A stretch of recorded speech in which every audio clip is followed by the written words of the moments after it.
So today, you guys, I want to talk about this, all right? It's important.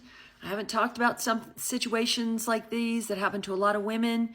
Something similar happened to me in the 90s. I'm going to talk about it today, so hang on. To be clear, my incident was not Puff Daddy, not at all.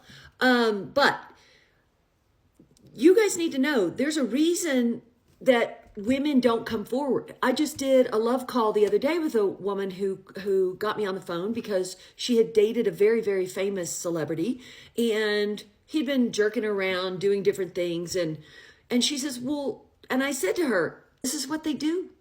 A lot of things that feel and seem unbelievable are true. And she said, why don't more women come forward? Why don't women come forward? If this is true, how come women aren't talking about it? And again, not talking about the P. Diddy incident, okay? Just talking about these stories that do eventually make their way out.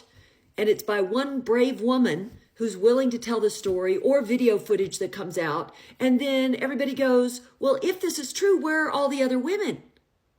You walk amongst the other women, trust me. Plenty of women. The reason women don't come forward, they don't want their lives blown up. They want to move on.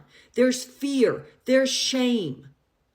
And the truth of the matter is, whoever has the most money, whoever's the craziest, willing to scream the loudest from the rooftops, or has the most money so that their team will scream from the rooftops on their behalf, that's who wins. Whether it's true or not, whoever has the most money and resources and is willing to scream the loudest will always win, whether it's true or not. So let's talk about my story. I'll share it with you guys today. I'm still hesitant, but I'm going to do it. So let's do this. So back in the early 90s, I was new to Hollywood, West Hollywood. I was a flight attendant, and I was dating up a storm. And I happened to cross paths with this guy at a nightclub this was like no guy I'd ever met before. He was rough and rowdy, and he was on the cusp of putting out a song that would go on. Within me meeting him over a period of weeks, his song came out, and it blew up. It was the biggest song of the time, and is still one of the biggest probably songs ever, still to this day, okay? And I was dating him, and he wasn't treating me right, and I was putting up with it. Things I never want you ladies to put up with or do now, okay? But I had a final incident with him that went like this. It's pretty horrific, so get ready. And if you're easily triggered, you may not want to watch any further. All right. So I flew out to meet him because he was, I'm not going to say what he was doing on this particular occasion. Might give it away. But he was somewhere out of town, traveling for whatever reason. And I flew there on my own dime. Huge mistake. You know, if a man doesn't want you, don't go. Don't push yourself. And he was just, it was horrible treatment I should have never put up with, all right? But I didn't know better. Anyway, I flew out to meet him. I stayed in the hotel with him. He wasn't treating me right. We got into a huge fight, a huge fight. And it escalated.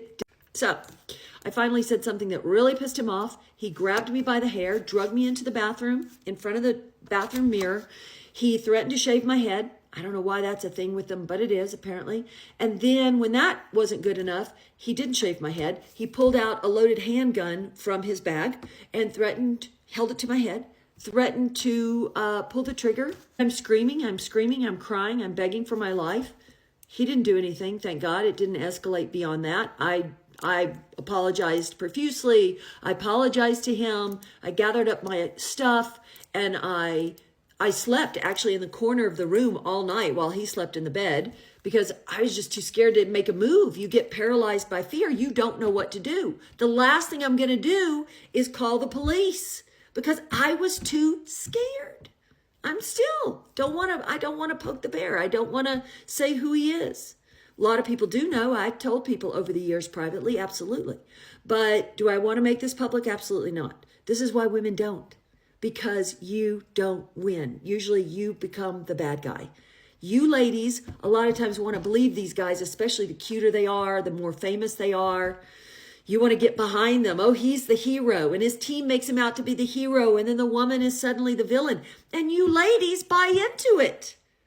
Don't. the more outrageous the story sounds, the more unbelievable, the more outrageous it sounds like she is the bad guy, usually the more true it is that he has done the deed he's been accused of, okay? And I hate to say that, but I'm just speaking for experience, and I'm speaking for women who are too afraid, who don't maybe even have a platform like I do.